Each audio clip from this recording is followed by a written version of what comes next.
اللہ کے نبی صحابہ کو بلا رہے ہیں، بڑی نازک گھڑی ہے، بڑا نازک موقع ہے، جنگ کے میدان میں ڈٹے رہنا بہادروں کا کام ہے۔ ابھی روس اور یوکرین میں لڑائی ہو رہی ہے، یوکرین کا راشٹرپتی، اس کی تصویر وائرل ہو رہی ہے سوشل میڈیا کے اوپر، اس کے اوپر روس حملہ کر رہا ہے، اس کے ملک کے اوپر، مگر یوکرین کا راشٹرپتی بزدل نہیں ہے۔ ہمارے یہاں تو ایسے لوگ بھی ہیں کہ چند نعرے سن کر کے وہ بھاگ جاتے ہیں، بڑی بہادری کا چرچا ہے، چند نعرے کوئی لگا کے ان کے ویرودھ میں، ان کی مخالفت میں وہ بھاگ جاتے ہیں اور اپنے سینے کی اونچائی اور چوڑائی کی فضیلت بیان کرتے ہیں۔ بہادری اس کو کہتے ہیں۔ یوکرین کا راشٹرپتی سینہ تان کے کھڑا ہے اور کہتا ہے، او لوگوں، ہمارے ملک پر حملہ کرو گے تو ہم پیٹھ نہیں دکھائیں گے، ہم چہرہ دکھائیں گے۔ بہادر میدان جنگ چھوڑ کے بھاگتے نہیں ہیں میرے بھائی۔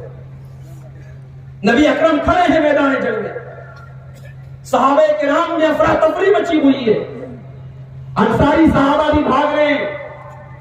انصاری صحابہ کی جب جماعت میدان جنگ چھوڑ کر کے جانے لگی، حضرت نصیبہ رضی اللہ تعالیٰ عنہ کھڑی ہو گئی، اے انصاریوں، اے انصاریوں، تم نبی کا ساتھ چھوڑ کر کے کہاں جا رہے ہو؟ کیا تم نے نبی کا کلمہ نہیں پڑھا ہے؟ کیا تم نے نبی کا ساتھ دینے کا وعدہ نہیں کیا ہے؟ آ جاؤ، حلم الی الموت، آ جاؤ، اگر اپنی موت بھی تمہیں، اپنی زندگی بھی گنوانی پڑ جائے، تمہیں اپنی جان بھی گنوانی پڑ جائے تو نبی کے لیے اپنی جان دے دو، اپنی زندگی گنوا دو، لیکن نبی کا ساتھ چھوڑ کے نہ جاؤ۔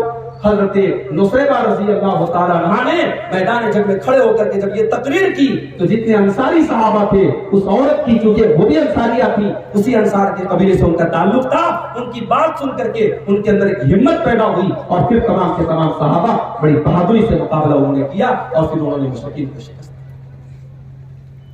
اور یہی حضرت نصیبہ، اور آگے بڑھو، ایک جھوٹا نبی پیدا ہوا مسیلمہ کذاب نام کا۔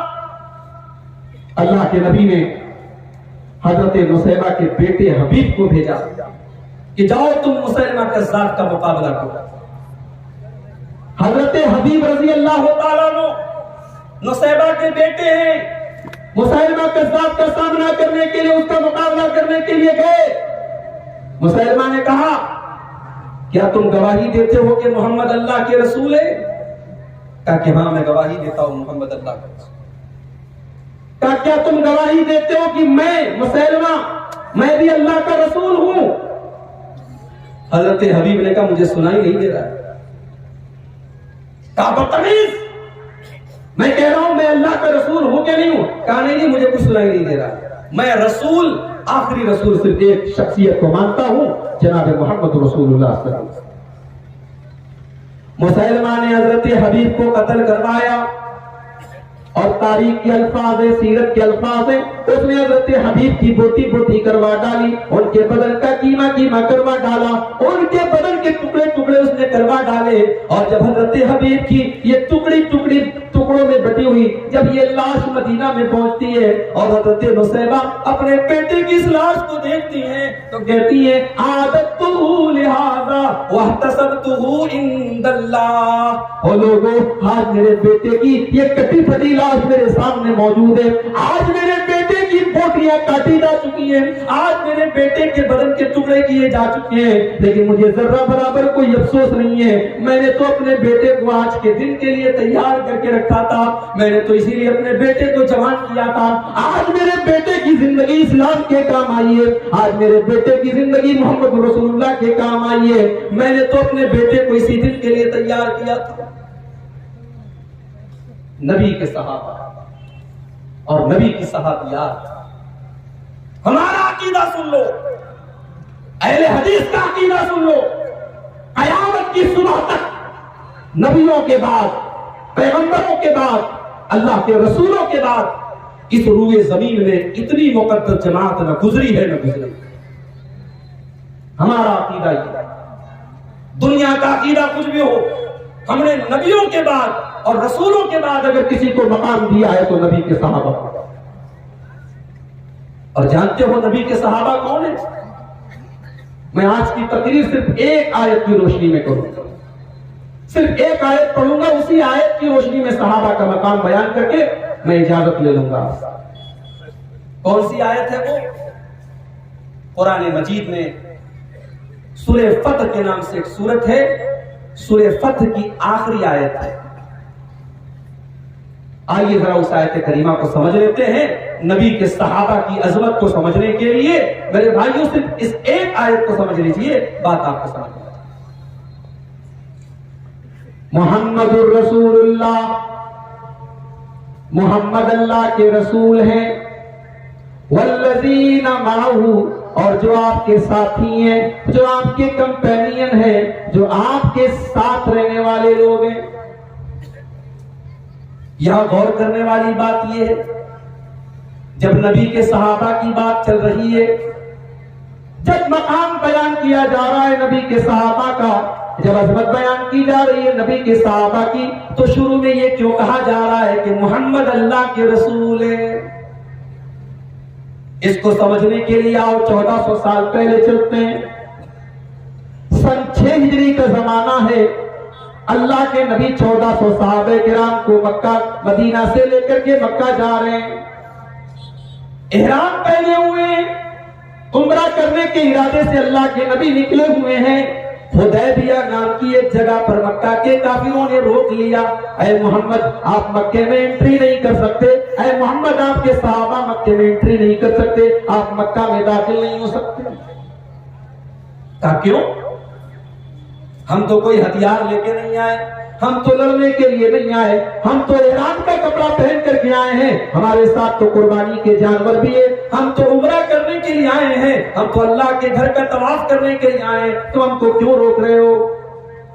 اے محمد ہم آپ کو عمرہ کرنے بھی نہیں دیں گے، آپ نے ہمارے دین سے بغاوت کی ہے اور آپ نے نیا دین قائم کر لیا ہے، ہم آپ کو خانے کعبہ کا طواف بھی نہیں کرنے دیں گے، عمرہ بھی کرنے نہیں دیں گے۔ صحابہ بھی اڑ گئے، ہم تو آئے ہیں عمرہ کر کے جائیں گے۔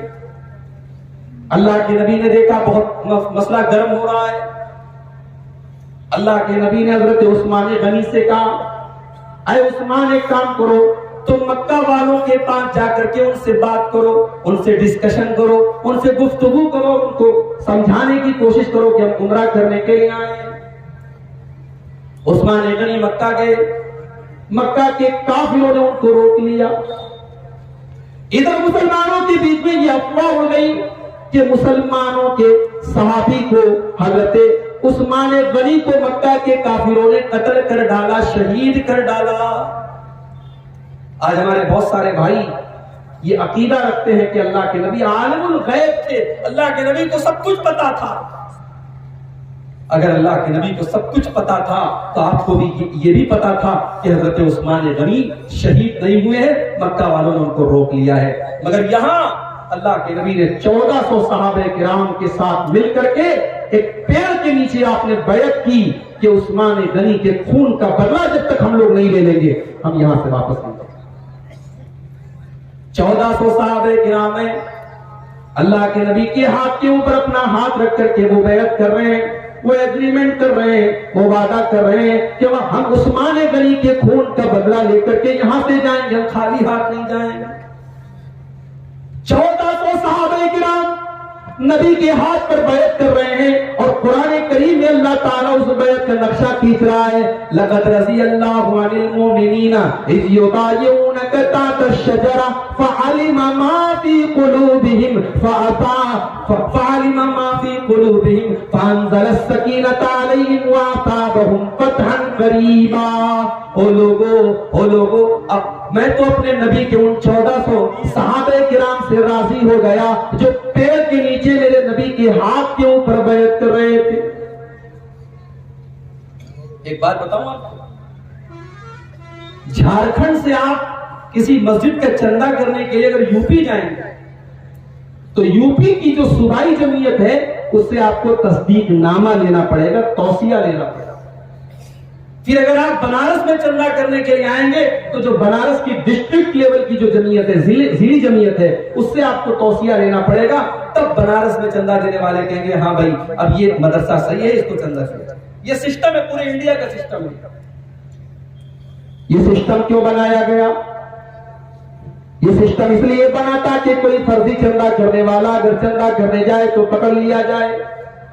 یہ جو توصیہ لکھا جاتا ہے، یہ جو جمعیتیں توصیہ لکھتی ہیں، یہ ویریفائی کرتی ہیں، یہ ستیاپن کرتی ہیں، یہ تصدیق کرتی ہیں کہ یہ مدرسہ صحیح ہے، یہ مسجد صحیح ہے، اس کو چندہ دے دیا جائے، اس کو تعاون، اس کا تعاون کر دیا جائے۔ او لوگوں، ہم نے تو صوبائی جمعیت کی تصدیق پر چندہ دے دیا، ہم نے ضلعی جمعیت کی تصدیق پر چندہ دے دیا، کیونکہ ہم نے بھروسہ کر لیا، کہ صوبائی اور ضلعی جمعیت کے لوگ ذمہ دار ہیں اور وہ صحیح تصدیق کر رہے ہیں۔ میرے پیارے بھائیوں، میرے نبی کے صحابہ تو وہ لوگ ہیں جن کا توصیہ ساتواں آسمان کے اوپر سے آیا ہے، جن کی تصدیق کرنے والا میرا رب ہے، جن کی تصدیق کرنے والا عرش والا ہے، اس نے ساتواں آسمان کے اوپر سے ان کا توصیہ بھیجا ہے۔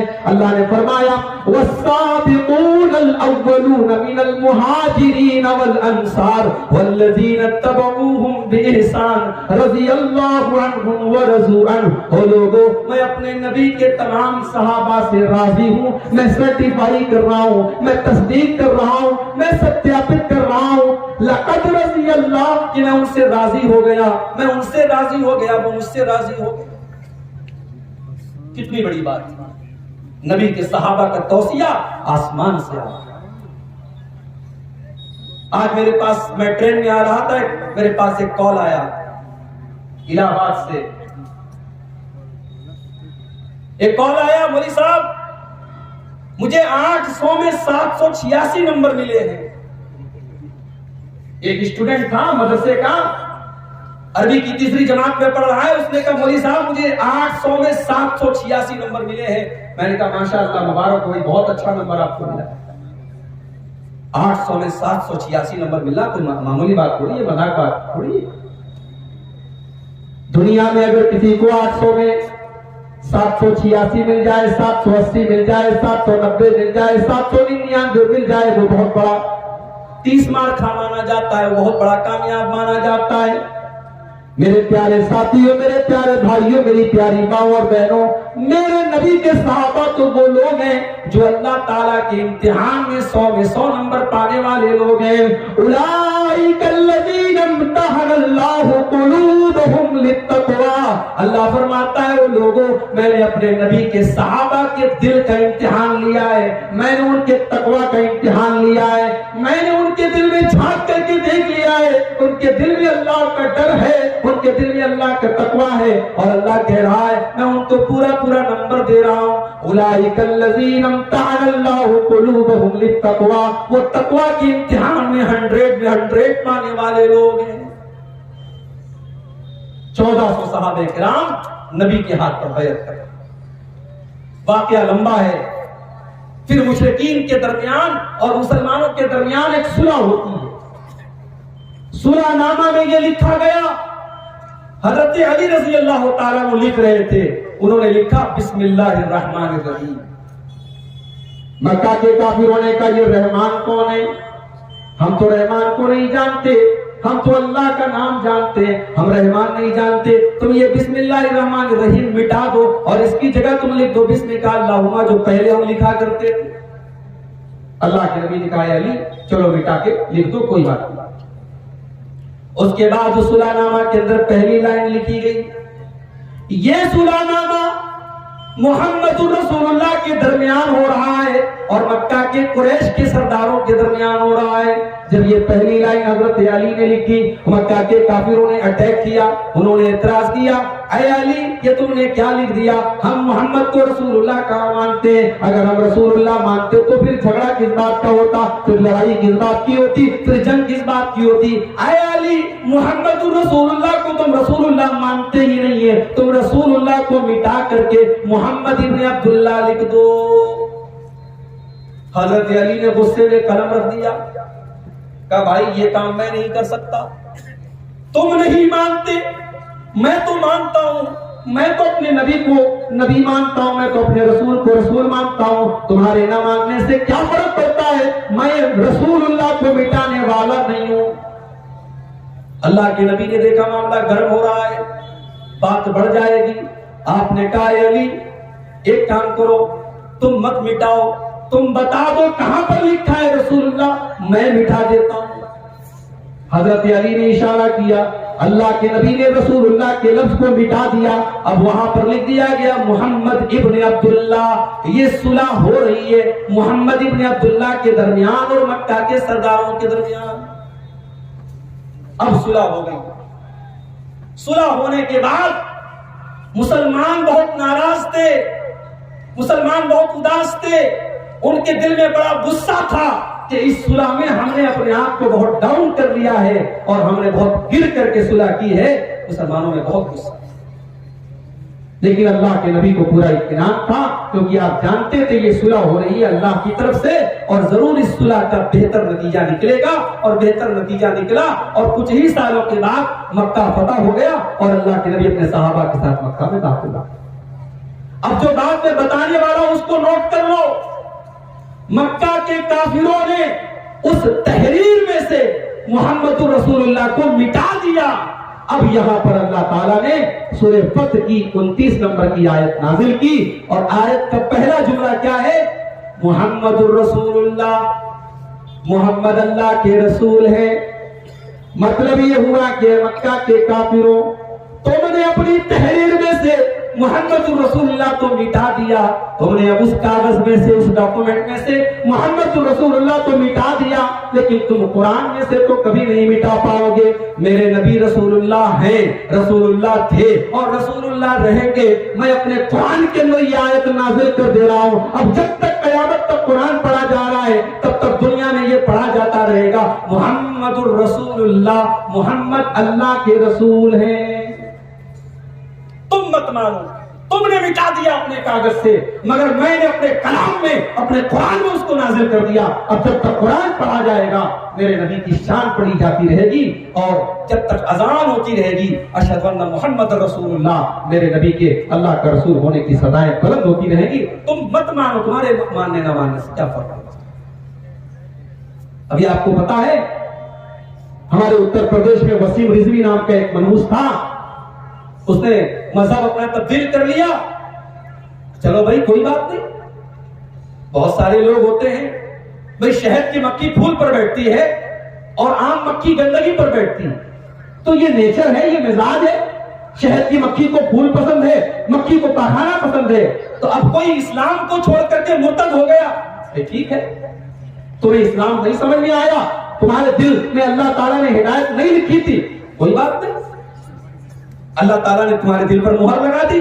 مگر وسیم رضوی نے جب اسلام کو چھوڑا، وہ تکلیف کی بات تو تھی، مگر اس سے بڑی تکلیف کی بات یہ تھی کہ اس کمینے نے اللہ کے رسول کی سیرت پر ایک گھناؤنی کتاب لکھی، اللہ کے نبی کی ذات پر اس نے حملے کیے، اللہ کے نبی کو برا بھلا کہا، اللہ کے نبی کے کردار اور کیریکٹر پر اس نے اپنی کتاب میں اس نے گندے گندے الزام لگائے۔ میرے بھائیوں، سورج پر تھوکنے سے سورج کی روشنی میں کوئی کمی آنے والی نہیں ہے۔ کتے بھونکتے رہتے ہیں، ہاتھی چلتا رہتا ہے، کتوں کے بھونکنے سے ہاتھی کی اس بھیڑ میں اور ہاتھی کی رفتار میں کوئی فرق نہیں پڑتا ہے۔ میرے نبی کے کیریکٹر اور کردار پر اگر کوئی انگلی اٹھائے تو میرے نبی کے کردار پر الحمدللہ کوئی فرق ہونے والا نہیں ہے۔ میرے نبی کا کردار کل بھی بلند تھا، آج بھی بلند ہے اور قیامت تک بلند ہے۔ تو اللہ نے کہا محمد اللہ کے رسول، اس کے بعد فرمایا والذین معہ، اور جو میرے نبی کے ساتھی ہیں، جو میرے نبی کے ساتھ ہیں۔ اس جملے پر ذرا غور کرنا، صحابہ نبی کے ساتھ ہیں، خوشی میں بھی ساتھ ہیں، غمی میں بھی ساتھ ہیں، غریبی میں بھی ساتھ ہیں، امیری میں بھی ساتھ ہیں، آسانی میں بھی ساتھ ہیں، پریشانی میں بھی ساتھ ہیں۔ خندق کھودی جا رہی ہے، سردی کا موسم ہے، اللہ کے نبی کا آرڈر ہے، اللہ کے نبی کا حکم ہے، دشمن سے مقابلہ کرنے کے لیے خندق کھودنا ہے، پتھروں کو توڑ توڑ کر کے خندق کھودی جا رہی ہے۔ میرے پیارے بھائیوں، وہ بلڈوزر کا زمانہ نہیں تھا، وہ کرین کا زمانہ نہیں تھا، وہ سارے کے سارے کام تو انسان کدال اور پھاوڑے سے کیا کرتے تھے۔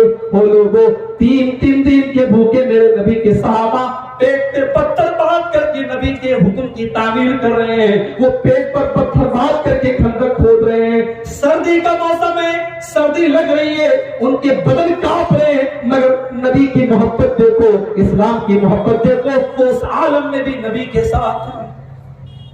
والذین معہ، میرے نبی کے صحابہ میرے نبی کے ساتھ ہیں۔ غزوہ بدر کا موقع یاد کرو، بدر کی لڑائی ہونے کے پہلے اللہ کے نبی صحابہ کی ایک میٹنگ بلاتے ہیں، صحابہ اکٹھا ہو گئے، اللہ کے نبی نے صحابہ سے کہا، اے میرے صحابہ، یہ پہلے سے تو کوئی پلاننگ نہیں تھی ہماری لڑائی کرنے کی، لیکن اب حالات ایسے پیدا ہو گئے، ہمیں لڑائی کرنا ہے، اور 1000 کی تعداد میں دشمن آ رہا ہے، ہماری تعداد کم ہے، ہماری تعداد 313 ہے، ہمیں کیا کرنا چاہیے؟ ایک صحابی کھڑے ہو گئے، اے اللہ کے نبی گھبرانے کی کوئی بات نہیں ہے، اے اللہ کے نبی ہم موسیٰ علیہ السلام کے ساتھیوں کی طرح نہیں ہے، ہم آپ سے یہ نہیں کہیں گے کہ اے محمد آپ جائیے اور آپ کا رب جانے، ہم یہاں پر بیٹھ کر کے تماشا دیکھیں گے، نہیں اے اللہ کے نبی ہم آپ کے ساتھی ہیں، ہم آپ کے صحابہ ہیں، ہم آپ کے ساتھ اپنی جان لڑا دیں گے، ہم آپ کے ساتھ اپنی جان دینے کو تیار ہیں۔ لیکن ابھی اللہ کے نبی کو اطمینان نہیں ہو رہا ہے، کیونکہ اللہ کے نبی اپنے انصاری صحابہ کی رائے جاننا چاہتے تھے کہ میرے انصار صحابہ کیا کہہ رہے ہیں، کیونکہ انصار صحابہ نے یہ وعدہ کیا تھا کہ اگر مدینہ کے اوپر کوئی اٹیک کرے گا، مدینہ کے اندر کوئی اٹیک کرے گا تو ہم مدینہ کا ڈیفنس کریں گے، مگر بدر کی لڑائی تو مدینہ کے باہر لڑی جا رہی ہے۔ اللہ کے نبی یہ چاہتے تھے کہ میرے انصار جو صحابہ ہیں وہ کیا کہتے ہیں۔ جب بار بار اللہ کے نبی انصاری صحابہ کی بات جاننا چاہ رہے تھے تو حضرت سعد بن عبادہ کھڑے ہوئے اور کہنے لگے، اے اللہ کے نبی آپ شاید ہماری رائے جاننا چاہتے ہیں، آپ یہ جاننا چاہتے ہیں کہ آپ کے انصاری صحابہ کی کیا رائے ہے۔ اے اللہ کے نبی والذی نفسی بیدہ، اس اللہ کی قسم جس کے ہاتھ میں میری جان ہے، لو امرتنا ان نخیدها فی البحر لاخذناها، اے اللہ کے نبی اگر آپ حکم دے دیں کہ ہم سمندر کے پانی کے اندر اپنے گھوڑوں کو دوڑا دیں تو اے اللہ کے نبی آپ کے انصاری صحابہ اپنے گھوڑوں کو پانی کے اندر دوڑانے کو تیار ہیں۔ اے اللہ کے نبی اگر آپ حکم دے دیں کہ ہم اپنے گھوڑوں کو مکہ کے باہر اور عرب کے باہر لے کر کے چلے جائیں، برقلغماد تک لے کر کے چلے جائیں تو اے اللہ کے نبی ہم اپنے گھوڑوں کو برقلغماد تک لے کے جانے کو تیار ہیں۔ میرے بھائیوں، نبی کے ساتھی ہر حال میں نبی کا ساتھ دیں۔ ہجرت کی رات یاد کرو، اللہ کے نبی حضرت علی سے کہتے ہیں کہ علی آج کی رات تمہیں میرے بستر پہ سونا ہے۔ حضرت علی جانتے ہیں جان کا خطرہ ہے، جان کا خطرہ ہے، ہو سکتا ہے کہ دشمن اٹیک کر دے اور آج میری زندگی چلی جائے، مگر حضرت علی کی زبان پر ایک بار بھی نہ نہیں آتا، ان کی پیشانی پر ایک بار بھی بل نہیں پڑتا۔ اے اللہ کے نبی اگر آپ کا حکم ہے میں آپ کے بستر پر آپ کی جگہ لیٹنے کے لیے تیار ہوں۔ حضرت علی بھی اپنے نبی کا ساتھ دینے کو تیار ہے۔ پھر آگے بڑھو، اللہ کے نبی حضرت ابوبکر صدیق کے ساتھ جا رہے ہیں، غار ثور میں پہنچتے ہیں، غار ثور میں بہت سے چھوٹے چھوٹے سوراخ ہیں، حضرت ابوبکر صدیق سارے سوراخوں میں کپڑا ڈال دیتے ہیں، روئی ڈال دیتے ہیں، کاٹن ڈال دیتے ہیں، سارے سوراخوں کا منہ بند کر دیتے ہیں کہ کوئی زہریلا جانور نکل کر کے میرے نبی کو کاٹ نہ لے، میرے نبی کو تکلیف نہ پہنچا دے، مگر ایک سوراخ باقی رہ جاتا ہے۔ سارے سوراخ کا منہ بند کر دیا، ایک سوراخ باقی ہے۔ حضرت ابوبکر نے اپنے پیر کے انگوٹھے سے اس سوراخ کے منہ کو ڈھانپ لیا اور اپنی ران کے اوپر اللہ کے نبی کو کہا کہ اللہ کے نبی تھکے آ رہے ہیں، آپ آئیے میری ران کے اوپر سر رکھ کر کے آرام کر لیجیے۔ نبی اکرم نے اپنے دوست ابوبکر کی ران پر سر رکھا، سفر کی تھکاوٹ تھی، اللہ کے نبی کو نیند آ گئی اور اس سوراخ کے اندر، جس سوراخ کے اوپر حضرت ابوبکر کا انگوٹھا تھا، اس سوراخ کے اندر کوئی زہریلا جانور نکلنے کی کوشش کر رہا ہے اور وہ بار بار ڈنک مار رہا ہے، وہ بار بار کاٹ رہا ہے، لیکن حضرت ابوبکر صدیق رضی اللہ تعالیٰ عنہ اپنے انگوٹھے کو سوراخ سے ہٹاتے نہیں ہیں کہ اگر میں نے ہٹایا تو کہیں میرے نبی کی نیند نہ کھل جائے۔ حضرت ابوبکر جیسے ہیں اسی حالت میں بیٹھے ہوئے ہیں تاکہ اللہ کے نبی کے آرام میں کوئی خلل نہ پڑے، لیکن تکلیف ہوئی، جانور نے ڈسا، جانور نے ڈنک مارا، تکلیف ہوئی اور تکلیف کی وجہ سے حضرت ابوبکر کی آنکھوں سے آنسو گرے اور وہ آنسو گرم گرم آنسو جناب محمد رسول اللہ صلی اللہ علیہ وسلم کے گال کے اوپر گرے. اللہ کے نبی کی نیند کھلی. آپ نے کہا ابو بکر کیا بات ہے؟ کہا یا رسول اللہ کوئی جانور ہے مجھے ڈنک مار رہا ہے.